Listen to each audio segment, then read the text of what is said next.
Asian champion بننے کا خواب، شاہین جیت کے جذبے سے سرشار، حساب چکتا کرنے کے لیے تیار۔ پاکستان اور بھارت کا فیصلہ کن مارکا، ٹورنامنٹ کی 41 سالہ تاریخ میں پہلی بار پاک بھارت ٹیمز فائنل میں۔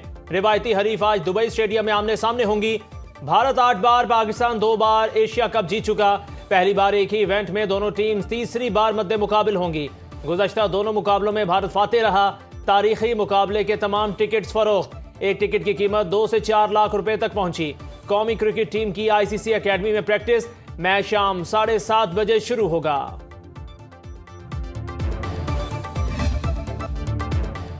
ہمارا ہدف ایشیا کپ جیتنا ہے، کسی قسم کا دباؤ خاطر میں نہیں لائیں گے۔ بھارتی میڈیا کیا کہہ رہا ہے، پرواہ نہیں۔ کپتان سلمان علی آقا کا عزم بلند، کہتے ہیں دونوں ٹیمز ہم پلہ، دونوں پر دباؤ ہے، اپنی پرانی غلطیاں نہیں دہرائیں گے۔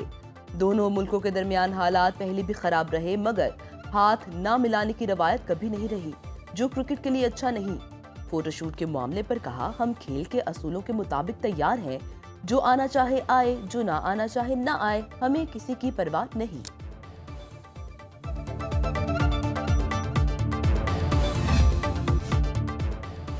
فائنل سے قبل بھارت کی کھیل کے ساتھ کھلواڑ کی ایک اور کوشش، انڈین پاک کپتان نے فوٹو شوٹ سے انکار کر دیا۔ ذرائع کہتے ہیں دونوں کپتانوں نے ٹرافی کے ہمراہ فوٹو شوٹ نہیں کرایا۔ روایت کے مطابق دونوں کپتان ٹرافی کے ساتھ پوز دیتے ہیں۔ ایشیا کپ انتظامیہ کا کہنا ہے کپتانوں کے فوٹو شوٹ کا حتمی فیصلہ میچ سے قبل کیا جائے گا۔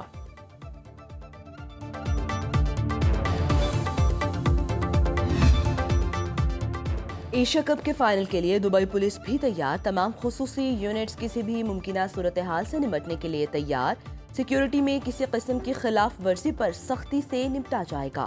قانون کی پاسداری کے لیے اردو میں ہدایت نامہ جاری کر دیا گیا۔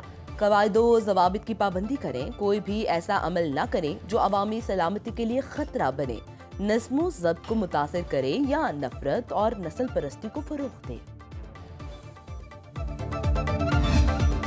کھلاڑیوں کے ساتھ سیاستدان اور فنکار بھی قومی ٹیم کی کامیابی کے لیے دعا گو۔ سابق کپتان سرفراز احمد کو گرین شرٹس کی جیت کا یقین۔ ہاکی لیجنڈ سمیع اللہ کا کہنا ہے ایشیا کپ کا فائنل پاکستان ہی جیتے گا۔ پاکستانی نیاد برطانوی رکن پارلیمنٹ افضل خان، وزیر صحت پنجاب خواجہ عمران نصیر کہتے ہیں شاہینوں جیت کر آنا، قوم کے دل مت توڑنا، پریشر لیے بغیر بھارت کے خلاف جذبے سے کھیلنا ہے۔ ریسلر انعام بٹ کا بھی قومی کرکٹ ٹیم کے لیے نیک خواہشات کا اظہار۔ کراچی کے فنکاروں کو قومی ٹیم سے جیت کی توقعات۔ صرف ہمیں نہیں بلکہ پورے پاکستان کو ان سے امید ہے اور وہ اپنی امید پر پورا قائم اتریں گے۔ انشاءاللہ تعالیٰ آپ کے بھی پاکستان اور جیت کے دکھائے گا اور وہ ایشیا کپ لا کے دکھائے گا انشاءاللہ۔ آپ کو اچھی امید رکھنی چاہیے، انشاءاللہ ہماری دعائیں پاکستان کے ساتھ ہیں اور پاکستان ضرور جیتے گا۔ جو دہشت گردوں کے ساتھ کھڑا ہوگا، دہشت گرد ہی تصور ہوگا۔ گولی کی زبان سمجھنے والوں کو گولی کی زبان میں جواب ملے گا۔ وزیر مملکت داخلہ طلال چودھری کہتے ہیں کرک میں پولیس اور فتنہ الخوارج نے خلاف آپریشن کیا۔ خیبر پختونخوا حکومت کو دہشت گردی کے خلاف جنگ میں 600 ارب روپے دیے گئے، لیکن کچھ نہیں کیا گیا۔ دہشت گردوں کے ساتھ KP حکومت کا نرم رویہ کیوں ہے؟ افغانستان سے بات چیت کا کیا نتیجہ نکلا؟ فوجی جوان ملک کو محفوظ رکھنے کے لیے شہید ہو رہے ہیں۔ جلسہ میں دہشت گردوں کی بجائے وفاق کو للکارا جا رہا ہے۔ وزیر اعظم کی قیادت میں پاکستان کو عظیم سفارتی کامیابیاں مل رہی ہیں۔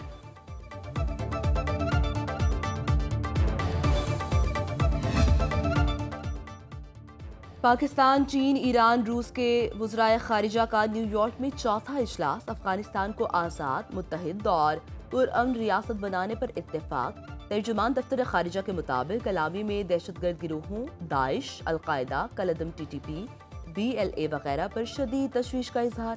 افغان حکام سے دہشت گرد ڈھانچے ختم کرنے اور عملی اقدامات کا مطالبہ کیا گیا۔ افغانستان میں سب کو شامل کرنے والا جامع سیاسی ڈھانچہ بنانے پر زور دیا گیا۔ نیٹو ممالک کو افغانستان کی موجودہ صورتحال کا ذمہ دار قرار دیا گیا۔ افغانستان میں نئی فوجی تنصیبات قائم کرنے کی مخالفت۔ شرکا نے اقوام متحدہ اور علاقائی فورمز کے ذریعے افغان مسئلے کے سیاسی حل کی تجویز دی۔ سیلاب متاثرین کو تنہا نہیں چھوڑیں گے، متاثرین کی بے لوث خدمت کرنے والے صوبائی وزراء اور انتظامیہ پر فخر ہے۔ وزیر اعلیٰ پنجاب کی سیلاب بحالی پروگرام کی افتتاحی تقریب میں شرکت۔ PDMA کے رضاکاروں سے حلف لیا۔ مریم نواز نے خطاب کرتے ہوئے کہا پنجاب وہ پہلا صوبہ بن گیا ہے جس نے 2.5 ملین سیلاب متاثرین کا بروقت انخلا کیا۔ ہمارا ریلیف اور بحالی آپریشن بھی مثال بنے گا۔ تنقید کرنے والے بھی کچھ کام کر لیں، جہاں پر میری ضرورت تھی یا نہیں تھی وہاں بھی پہنچی، غفلت کی نیند نہیں سو رہی۔ یہ کہنا بہت آسان ہے، وزیر اعلیٰ کیمرے کے سامنے نہیں آتا، کام کرو گے تو کیمرے کے سامنے آؤ گے۔ جلال پور پیروالا کے مشرقی حصے میں کئی فٹ تک سیلابی پانی موجود۔ لودھنا، بہاولپور اور رحیم یار خان سے زمینی رابطہ منقطع۔ موٹر وے M5 سمیت 4 اہم سڑکیں غیر فعال۔ موٹر وے حکام کے مطابق سڑک کی بحالی کے لیے 1 ماہ درکار ہے۔ احمد پور شرکیہ میں سیلابی پانی میں ڈوبنے والی 2 لڑکیوں کی لاشیں نکال لی گئیں۔ اوچھ شریف کے علاقہ چک کہل، بستی بڈانی، بستی ملا، بستی لاشاری میں مکانات زمیں بوس، رابطہ سڑکیں ٹوٹ گئیں، ہزاروں ایکڑ پر فصلیں دریابٹ۔ جلال پور پیروالا کی خیمہ بستی میں رہائش پذیر خاتون کے ہاں بچی کی پیدائش پر خوشی کا سما، ننھی پری کی آمد پر مٹھائیاں تقسیم کی گئیں۔ دریائے سندھ میں کوٹری بیراج پر درمیانی درجے کا سیلاب، ٹھٹھا میں کچے کے مزید دیہات اور فصلیں زیر آب۔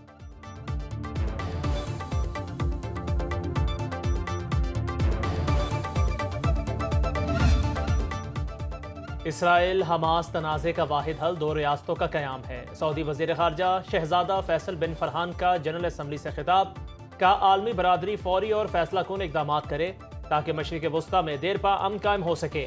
اسرائیل کے یک طرفہ اقدامات مغربی کنارے میں غیر قانونی بستیوں کی تعمیر اور فلسطینی عوام کے خلاف انسانی حقوق کی خلاف ورزیاں امن کی راہ میں سب سے بڑی رکاوٹ ہیں۔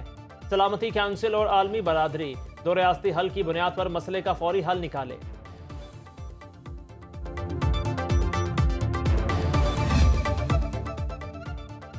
روس یوکرین جنگ میں شدت، روسی فوج نے یوکرین کے اہم عسکری مراکز، صنعتی اور توانائی ڈھانچے اور اسلحہ ڈپو کو نشانہ بنایا۔ 1 ہفتے میں مزید 6 یوکرینی علاقوں پر قبضے کا دعویٰ۔ یوکرینی فوج نے بھی روسی آئل ریفائنریز اور اہم ٹھکانوں پر حملے کیے۔ روسی وزیر خارجہ نے جنرل اسمبلی میں خطاب کرتے ہوئے کہا، جنگ کے خاتمے سے متعلق بات چیت کے لیے تیار ہے، اپنے اہداف کے حصول تک جنگ جاری رکھیں گے۔ نیٹو اور یورپی یونین کی کسی بھی جارحیت کا فیصلہ کن جواب دیا جائے گا۔ صدر ولادیمیر زیلنسکی کا امریکہ اور یورپ سے ڈو مور کا مطالبہ۔ اور امریکی ٹیک کمپنی میٹا نے فیس بک اور میسنجر پر کم عمر افراد کے لیے 3 اکاؤنٹس متعارف کرا دیے۔ میٹا نے والدین کے خدشات کو مد نظر رکھتے ہوئے اقدام اٹھایا۔ فیس بک اور میسنجر پر کروڑوں نوجوانوں کو 3 اکاؤنٹس میں شامل کیا گیا ہے۔ انسٹاگرام پر یہ سہولت پہلے ہی دنیا بھر میں دستیاب ہے۔